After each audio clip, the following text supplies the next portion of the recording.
Hi ಎಲ್ರಿಗೂ ನಮಸ್ಕಾರ. Welcome back to Rishu cooking vlogs.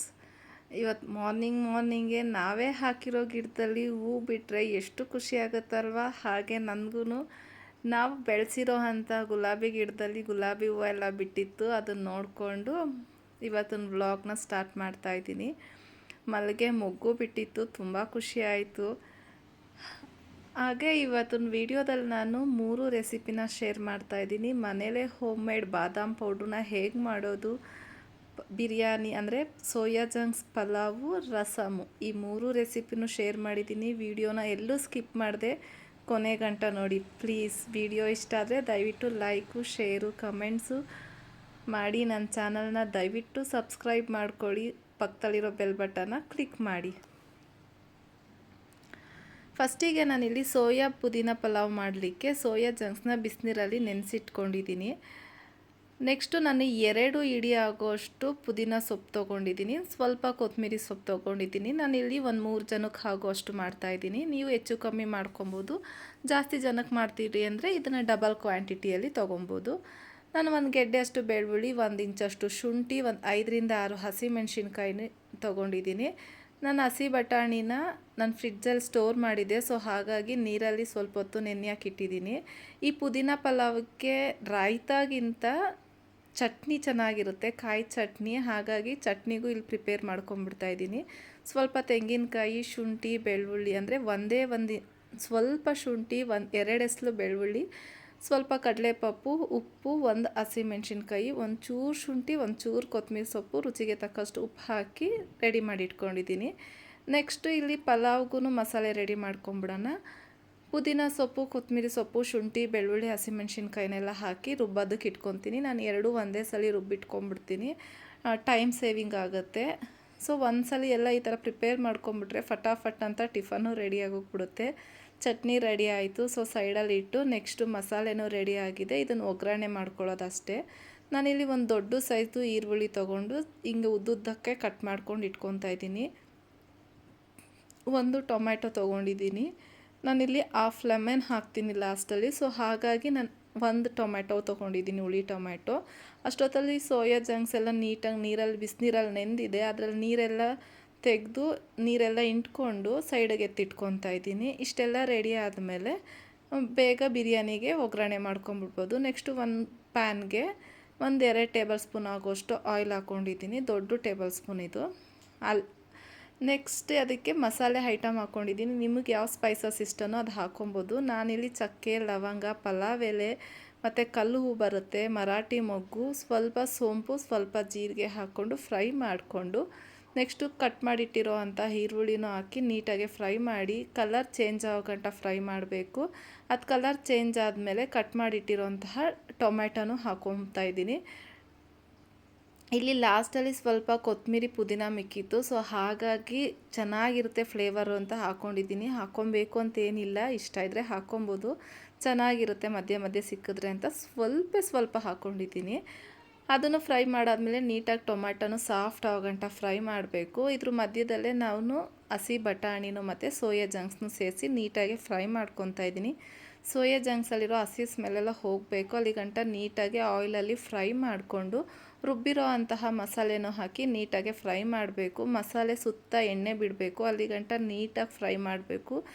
ಸಿಂಪಲಾಗೆ ಮಾಡ್ಕೊಬೋದು, ಫಟಾಫಟ್ ಅಂತ. ಟೇಸ್ಟ್ ಮಾತ್ರ ಸೂಪರಾಗಿರುತ್ತೆ. ಒಂದ್ಸಲಿ ಟ್ರೈ ಮಾಡಿಲ್ಲ ಅಂದರೆ. ಇದೆಲ್ಲಕ್ಕಿಂತ ಮುಂಚೆ ನಾನು ಅಕ್ಕಿ ನೆನೆಯಾಕಿಟ್ಟಿದ್ದೆ, 1.5 ಗ್ಲಾಸ್ ಅಕ್ಕಿ ಹಾಕ್ಕೊತಾ ಇದ್ದೀನಿ. ಸೊ ಹಾಗಾಗಿ ನಾನು 2 ಗ್ಲಾಸ್ ಅಷ್ಟು ನೀರು ಹಾಕಿ ರುಚಿಗೆ ತಕ್ಕಷ್ಟು ಉಪ್ಪು ಹಾಕ್ತಾಯಿದ್ದೀನಿ. ಇದು ನೀರು ಚೆನ್ನಾಗಿ ಕುದಿಬೇಕು. ಕುದ್ದಾದಮೇಲೆ ನಾವು ನೆನೆಸಿಟ್ಟಿರೋಂಥ ಅಕ್ಕಿನೂ ಹಾಕಿ ನಾನು ಹೇಳಿದ್ನಲ್ಲ ಮೇಲ್ಗಡೆ ಅರ್ಧ ನಿಂಬೆ ರಸ ಹಾಕ್ತಾಯಿದ್ದೀನಿ. ನಿಂಬೆ ರಸನೂ ಹಾಕಿ ಮಿಕ್ಸ್ ಮಾಡಿ, ಇಷ್ಟ ಇದ್ದರೆ ತುಪ್ಪ ಹಾಕ್ಕೊಬೋದು, ಇಲ್ಲಾಂದರೆ ಸ್ಕಿಪ್ ಮಾಡ್ಬೋದು. ನನ್ನ ಟೇಸ್ಟ್ ಚೆನ್ನಾಗಿರುತ್ತೆ ಅಂತ 1 ಟೇಬಲ್ ಸ್ಪೂನ್ ಆಗೋಷ್ಟು ತುಪ್ಪನೂ ಮೇಲೆ ಆ್ಯಡ್ ಮಾಡ್ತಾಯಿದ್ದೀನಿ.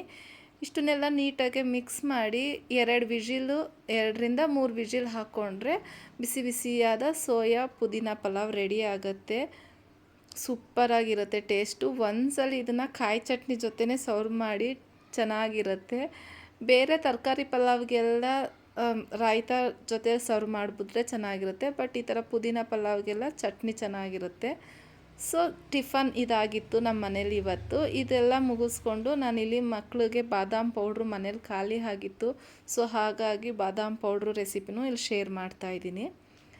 ಬಾದಾಮ್ ಪೌಡ್ರಿಗೆ ಏನು ಬೇಕು ಅಂದರೆ ನಾನಿಲ್ಲಿ 1 ಬೌಲ್ ಆಗೋಷ್ಟು ಬಾದಾಮ್ ತೊಗೊಂಡಿದ್ದೀನಿ. ನೀವು ಯಾವುದನ್ನ ಒಂದು ಮೆಷರ್ಮೆಂಟ್ ಕಪ್ನ ಇಟ್ಕೊಂಡು ಎಲ್ಲನೂ ಅದರಲ್ಲೇ ಕಪ್ನ ಮೆಷರ್ ಮಾಡ್ಕೊಳ್ಳಿ.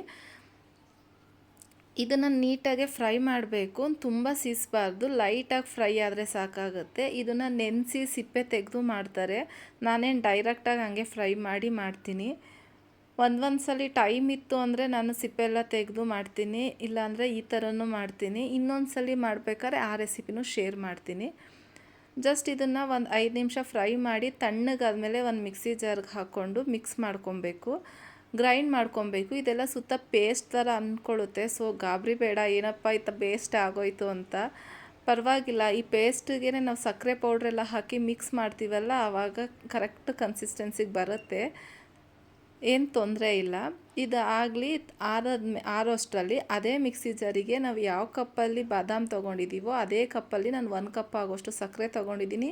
ನೀವು ಸ್ವೀಟು ಹೆಚ್ಚು ಕಮ್ಮಿ ಮಾಡ್ಕೊಬೋದು, ಜಾಸ್ತಿ ಕಡಿಮೆ ಮಾಡ್ಕೊಬೋದು. ಈ ಕಪ್ಪಿಗೆ ಈ ಮೆಷರ್ಮೆಂಟ್ ಕರೆಕ್ಟ್ ಇರುತ್ತೆ. ಇಲ್ಲಿ ಒಂದು 12 ಏಲಕ್ಕಿ, 1 ಟೇಬಲ್ ಸ್ಪೂನ್ ಆಗೋಷ್ಟು ಅರಿಶಿನ ತೊಗೊಂಡಿದ್ದೀನಿ. ಚೆನ್ನಾಗಿರೋ ಫೈನ್ ಅರಿಶಿನ ತೊಗೊಳ್ಳಿ. ಮತ್ತು ನಾನಿಲ್ಲಿ ಕೇಸರಿ ದಳ ಹಾಕ್ಕೊತಾ ಇದ್ದೀನಿ. ಸ್ವಲ್ಪ ಕೇಸರಿ ದಳ ಹಾಕ್ಕೊಳ್ಳೋದ್ರಿಂದ ಫ್ಲೇವರ್ ತುಂಬ ಚೆನ್ನಾಗಿರುತ್ತೆ, ಸೇಮ್ ಬಾದಾಮ್ ಪೌಡ್ರು ಟೇಸ್ಟೇ ಬರುತ್ತೆ. ಇದು ನೀಟಾಗೆ ಫೈನ್ ಪೌಡ್ರ್ ಥರ ಮಾಡ್ಕೊಳ್ಳಿ. ಇಷ್ಟು ಪೌಡ್ರಾದರೆ ಸಾಕಾಗುತ್ತೆ. ಈ ಪೌಡ್ರನ್ನ ನಾವು ಪೌಡ್ರ್ ಮಾಡಿಟ್ಟಿದ್ವಲ್ಲ ಆ ಬಾದಾಮಿಗೆ ಮಿಕ್ಸ್ ಮಾಡ್ತಾಯಿದ್ದೀನಿ. ಇವಾಗ ನೀಟಾಗೆ ನೀವು ಒಂದು ಸ್ಪೂನ್ ಸಹಾಯದಿಂದಲೋ ಇಲ್ಲದ್ರೆ ಕೈಯಿಂದನೋ ನೀಟಾಗೆ ಮಿಕ್ಸ್ ಮಾಡ್ಕೊಬೇಕು. ನಾನಿಲ್ಲಿ ಕೈಯಲ್ಲೇ ಮಾಡ್ಕೊತೀನಿ, ನನಗೆ ಕೈಯೇ ಕಂಫರ್ಟಬಲ್ಲು. ಸೊ ಹಾಗಾಗಿ ನಿಮ್ಗೆ ಬೇಡ ಅಂದರೆ ನೀಟಾಗಿ ಸ್ಪೂನಲ್ಲೂ ನೀಟಾಗಿ ಮಿಕ್ಸ್ ಮಾಡ್ಕೊಬೋದು. ಆ ಗಂಟೆಲ್ಲ ಪೌಡ್ರಿಗೆಲ್ಲ ನೀಟಾಗಿ ನೋಡಿ ಈ ಥರ ಮಿಕ್ಸ್ ಆದರೆ ಸಾಕು. ನಾನಿಲ್ಲಿ ಅದೇ ಕಪ್ಪಲ್ಲಿ ಒಂದು 1/2 ಕಪ್ ಆಗೋಷ್ಟು ಮಿಲ್ಕ್ ಪೌಡ್ರ್ ತೊಗೊಂಡಿದ್ದೀನಿ. ಇದು ಆಪ್ಷನಲ್ಲು, ಇದ್ದರೆ ಹಾಕ್ಕೊಳ್ಳಿ, ಇಲ್ಲದೇ ಸ್ಕಿಪ್ ಮಾಡ್ಕೊಬೋದು. ಮಿಲ್ಕ್ ಪೌಡ್ರ್ ಹಾಕ್ಕೊಳ್ಳೋದ್ರಿಂದ ನೀವು MTR ಪೌಡ್ರ್ ಪ್ಯಾಕೆಟ್ ಏನಿರುತ್ತೋ ಅದೇ ಫ್ಲೇವರೇ ಇರುತ್ತೆ, ಒಂದು ಚೂರು ಹೆಚ್ಚು ಕಮ್ಮಿ ಬರಲ್ಲ. ಲಾಸ್ಟಲ್ಲಿ ನಾನಿಲ್ಲಿ ಡ್ರೈ ಫ್ರೂಟ್ಸ್ನ ಆ್ಯಡ್ ಮಾಡ್ಕೊತಾ ಇದ್ವಿ. MTR ಪ್ಯಾಕೆಟಲ್ಲಿ ಮಧ್ಯ ನಮಗೆ ಬಾದಾಮಿ ಪಿಸ್ತಾ ಎಲ್ಲ ಸಿಗ್ತಾ ಇರುತ್ತಲ್ಲ, ಹಾಗಾಗಿ ಇಲ್ಲಿ ಮೇಲ್ಗಡೆ ಸ್ವಲ್ಪ ಬಾದಾಮಿ ಪಿಸ್ತಾನ ಈ ಥರ ಸಣ್ಣದಾಗೆ ಕಟ್ ಮಾಡಿ ಹಾಕ್ಕೊಂಡು ಮಿಕ್ಸ್ ಮಾಡಿದ್ರೆ ಮನೆಯಲ್ಲೇ ಬಾದಾಮ್ ಪೌಡ್ರು ರೆಡಿ ಆಗುತ್ತೆ. ಹೋಮ್ ಮೇಡ್ ಬಾದಾಮ್ ಪೌಡ್ರು ತುಂಬ ಚೆನ್ನಾಗಿರುತ್ತೆ ಟೇಸ್ಟು. ನೀವು ಜಸ್ಟ್ ಹಾಲಿಗೆ 1 ಸ್ಪೂನ್ ಹಾಕಿದ್ರೆ ಸಾಕು, ಸಕ್ಕರೆ ಎಲ್ಲ ಹಾಕೋ ಅವಶ್ಯಕತೆ ಇಲ್ಲ. ಬಿಕಾಸ್ ನಾವಿಲ್ಲಿ ಆಲ್ರೆಡಿ ಸಕ್ಕರೆನ ಯೂಸ್ ಮಾಡಿದ್ದೀವಿ, ನಮ್ಗೆ ಎಷ್ಟು ಬೇಕೋ ಅಷ್ಟು ಸಕ್ಕರೆನ ಆ್ಯಡ್ ಮಾಡಿದ್ದೀನಿ. ಸೊ ಹಾಗಾಗಿ ಜಸ್ಟ್ ಹಾಲಿಗೆ 1 ಸ್ಪೂನೋ 2 ಸ್ಪೂನೋ ಹಾಕಿ ಮಕ್ಕಳು ಕೊಟ್ಟರೆ ತುಂಬ ಇಷ್ಟಪಡ್ತಾರೆ. ಏರ್ ಟೈಟ್ ಕಂಟೈನರ್ಲಿ ಎಲ್ಲ ನೀಟಾಗಿ ಫಿಲ್ ಮಾಡಿ ಎತ್ತಿಟ್ಕೊತಾ ಇದ್ದೀನಿ. ನನ್ನ ಮಗಳಂತೂ ಇವಾಗಲೇ ಹಾಲು ಕೊಡು ಅಂತ ಕೂತಿದ್ಲು. ಸೊ ಹಾಳಿಗೂ 1 ಗ್ಲಾಸ್ ಹಾಲು ಕೊಟ್ಟೆ. ತುಂಬ ಖುಷಿ ಪಡ್ತಾರೆ, ಈ ಥರ ಸ್ವೀಟಾಗಿರುತ್ತಲ್ಲ, ತುಂಬ ಖುಷಿಪಟ್ಟು ಕುಡಿತಾರೆ ಮಕ್ಕಳುಗಳು. ಒಂದ್ಸಲಿ ಮಕ್ಕಳು ಮನೇಲಿದ್ದರೆ ಈ ಥರ ಮನೇಲೇ ಆರಾಮ್ಸೆ ಬಾದಾಮ್ ಪೌಡ್ರ್ ಮಾಡಿ ಡೈಲಿ 1 ಸ್ಪೂನ್ ಹಾಕ್ಕೊಡಿ, ಚೆನ್ನಾಗಿರುತ್ತೆ ಹೆಲ್ತು ಮಕ್ಕಳಿಗೆ. ಈ ಬೋಸ್ಟು ಬೂರ್ಮಿಟ ಎಲ್ಲ ಕೊಡೋ ಬದಲು ಈ ಥರ ಒಂದ್ಸಲಿ ಮನೆಯಲ್ಲೇ ಮಾಡಿರೋಂತಹ ಬಾದಾಮ್ ಡ್ರಿಂಕು, ಡ್ರೈ ಫ್ರೂಟ್ಸ್ ಲಡ್ಡು ಎಲ್ಲ ಕೊಟ್ಟರೆ ಮಕ್ಕಳು ತುಂಬ ಹೆಲ್ತಿಯಾಗಿರ್ತಾರೆ. ನೆಕ್ಸ್ಟು ನಾನು ಊಟಕ್ಕೆ ಇಲ್ಲಿ ಹುರುಳಿಕಾಳು ರಸ ಮಾಡ್ಕೊತಾ ಇದ್ದೀನಿ. ಈ ವೆದರ್ಗೆ, ಈ ಥರ ಮಳೆ ಚಳಿ ವೆದರಲ್ಲಿ ಈ ಥರ ಹುರುಳಿಕಾಳು ರಸಮು ಪರ್ಫೆಕ್ಟ್ ಲಂಚ್ ಆಗಿರುತ್ತೆ. ಸೊ ಹಾಗಾಗಿ ನಾನಿಲ್ಲಿ ಒಂದು ದೊಡ್ಡ ಸೈಜ್ದು ಈರುಳ್ಳಿ, 2 ಟೊಮೆಟೊ ತೊಗೊಂಡು ಕಟ್ ಮಾಡಿ ಇಟ್ಕೊತಾ ಇದ್ದೀನಿ. ಹುರುಳಿಕಾಳಲ್ಲಿ ಕಲ್ಲೇನ ಇದ್ದರೆ ನೀಟಾಗೆಲ್ಲ ಕ್ಲೀನ್ ಮಾಡಿ ಅದನ್ನು ಫ್ರೈ ಮಾಡ್ಕೊಬೇಕು. ಹುರುಳಿಕಾಳನ್ನ ಹುರಿದು ರಸ ಮಾಡೋದ್ರಿಂದ ತುಂಬ ಚೆನ್ನಾಗಿರುತ್ತೆ. ಹುರಿದು ನೀಟಾಗೆ ವಾಶ್ ಮಾಡಿ ಅದಕ್ಕೆ ಸ್ವಲ್ಪ ನೀರು ಹಾಕಿ ಕಟ್ ಮಾಡಿರೋಂತಹ ಈರುಳ್ಳಿ, 2 ಟೊಮೆಟೊನ ಹಾಕ್ತಾಯಿದ್ದೀನಿ. ಸ್ವಲ್ಪ ಕರಿಬೇವಿನ ಸೊಪ್ಪು ಹಾಕಿ 3 ವಿಜಿಲಿಂದ 5 ವಿಜಿಲ್ ಕಂಪಲ್ಸರಿ ಹಾಕ್ಕೊಬೇಕಾಗುತ್ತೆ. ಸಾಫ್ಟಾಗಿ ಬೇಯಬೇಕು ಅಂದರೆ 5 ವಿಜಿಲ್ ಹಾಕಲೇಬೇಕು. ರುಚಿಗೆ ತಕ್ಕಷ್ಟು ಉಪ್ಪು ಹಾಕಿ ನಾನಿಲ್ಲೊಂದು 5 ವಿಜಿಲ್ ಆಗಕ್ಕೆ ಬಿಡ್ತಾಯಿದ್ದೀನಿ. ಒಂದೊಂದು ಹುರುಳಿಕಾಳೆಲ್ಲ ಬೇಗ ಬೆಂದೋಗ್ಬಿಡುತ್ತೆ 3 ವಿಜಿಲ್ಗೆ, ಒಂದು ಬೇಯೋದೇ ಇಲ್ಲ. ಸೊ ಹಾಗಾಗಿ ನಾನಿಲ್ಲಿ 5 ವಿಜಿಲ್ ಆದಮೇಲೆ ತೋರಿಸ್ತಾ ಇದ್ದೀನಿ ನೋಡಿ ಎಷ್ಟು ಸಾಫ್ಟಾಗಿ ಬೆಂದಿರುತ್ತೆ. ಚಳಿಗೆ ಈ ಥರ ರಸಮು ಕುಡಿತಾ ಇದ್ರೆ ಎಷ್ಟು ಚೆನ್ನಾಗಿರುತ್ತೋ. ನಮ್ಮ ಹಳ್ಳಿ ಸೈಡಲ್ಲೆಲ್ಲ ಈ ರಸಮ್ನ ಲೋಟಕ್ಕೆ ಹಾಕ್ಕೊಂಡು ಊಟಕ್ಕೆ ಎಲ್ಲದರಲ್ಲೂ ತುಂಬ ಪರ್ಫೆಕ್ಟಾಗಿರುತ್ತೆ. ಇದನ್ನು ಒಂದೊಂದು ಕಡೆ ಸಾಂಬಾರು ಥರನೂ ಕರೀತಾರೆ, ನಾವಿಲ್ಲಿ ರಸಮ್ ಅಂತಲೇ ಕರಿತೀವಿ. ಬೆಂದಿರೋ ಹುರುಳಿಕಾಳ್ದು ರಸ ಎಲ್ಲ ನೆಕ್ಸ್ಟ್ ಒಂದು ಪಾತ್ರೆಗೆ ಶಿಫ್ಟ್ ಮಾಡಿಕೊಂಡು ಅದಕ್ಕೆ ನಾವು ನೆನೆಸಿಟ್ಟಿರೋ ಅಂತಹ ಹುಣಸೆ ರಸನೂ ಹಾಕ್ಕೊಂಡು 1 ಟೇಬಲ್ ಸ್ಪೂನ್ ಆಗೋಷ್ಟು ಸಾಂಬಾರು ಪುಡಿ ಹಾಕ್ಕೊತಾ ಇದ್ದೀನಿ. ಖಾರಕ್ಕೆ ಹೆಚ್ಚು ಕಮ್ಮಿ ಮಾಡ್ಕೊಂಡು ಹಾಕ್ಕೊಬೋದು.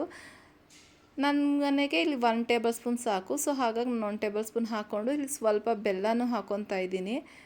ಉಪ್ಪು ಖಾರ ಚೆಕ್ ಮಾಡಿ ಕಮ್ಮಿ ಇದ್ದರೆ ಉಪ್ಪನ್ನ ಈ ಟೈಮಲ್ಲಿ ಆ್ಯಡ್ ಮಾಡ್ಬೋದು. ನಾವು ಕಾಳು ಬೇಯಿಸೋದಕ್ಕೆ ಉಪ್ಪು ಹಾಕಿರ್ತೀವಲ್ಲ, ಸೊ ಹಾಗಾಗಿ ಇಲ್ಲಿ ಕರೆಕ್ಟಾಗಿತ್ತು, ನಾನೇನು ಉಪ್ಪು ಹಾಕ್ತಾಯಿಲ್ಲ. ಅದನ್ನೊಂದು ಸೈಡಾಗಿ ಕುದಿಯೋಕೆ ಬಿಟ್ಟು ನಾನಿಲ್ಲಿ ಒಗ್ಗರಣೆ ಮಾಡ್ಕೊತಾ ಇದ್ದೀನಿ.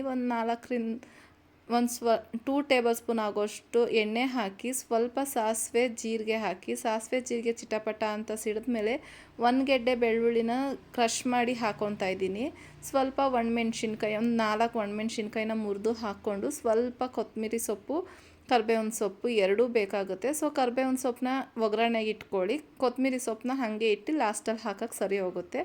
ಇದು ಸ್ವಲ್ಪ ಇಂಗು, ಯಾಕಂದರೆ ಹುರುಳಿಕಾಳು ಗ್ಯಾಸು ಅಂತ ಅನ್ನೋರು ಒಂದು ಸ್ವಲ್ಪ ಇಂಗು ಹಾಕ್ಕೊಂಡ್ರೆ ಡೈಜೆಷನ್ ಪ್ರಾಬ್ಲಮ್ಗೆಲ್ಲ ಕರೆಕ್ಟ್ ಇರುತ್ತೆ, ಜೀರ್ಣಕ್ರಿಯೆನೂ ಚೆನ್ನಾಗಾಗುತ್ತೆ. ಸೊ ಹಾಗಾಗಿ ಹಿಂಗೆ ಹಾಕೋದು. ಒಗ್ಗರಣೆ ಕುದೀತಾ ಇರೋ ಸಾಂಬಾರಿಗೆ ರಸಮ್ಗೆ ಒಗ್ಗರಣೆ ಮಾಡಿಕೊಂಡು ಬಿಸಿ ಬಿಸಿ ಅನ್ನಕ್ಕೆ ಈ ರಸಮ್ ಹಾಕ್ಕೊಂಡು ತಿಂತಾಯಿದ್ರೆ ಸೂಪರಾಗಿರುತ್ತೆ. ಇದನ್ನು ಲೋಟಕ್ಕೆ ಹಾಕ್ಕೊಂಡು ಕುಡಿಬೋದು, ಯಾವುದೇ ಥರ ಗಟ್ಟಿ ಇರಲ್ಲ, ರಸಮ್ ಟೈಪಲ್ಲೇ ನೀರಂಗಿರುತ್ತೆ. ಮೇಲ್ಗಡೆ ಸ್ವಲ್ಪ ಕೊತ್ತಂಬರಿ ಸೊಪ್ಪು ಹಾಕ್ಕೊಂಡ್ರೆ ಬಿಸಿ ಬಿಸಿಯಾದ ಹುರುಳಿಕಾಳು ರಸಮ್ ರೆಡಿ ಆಗುತ್ತೆ.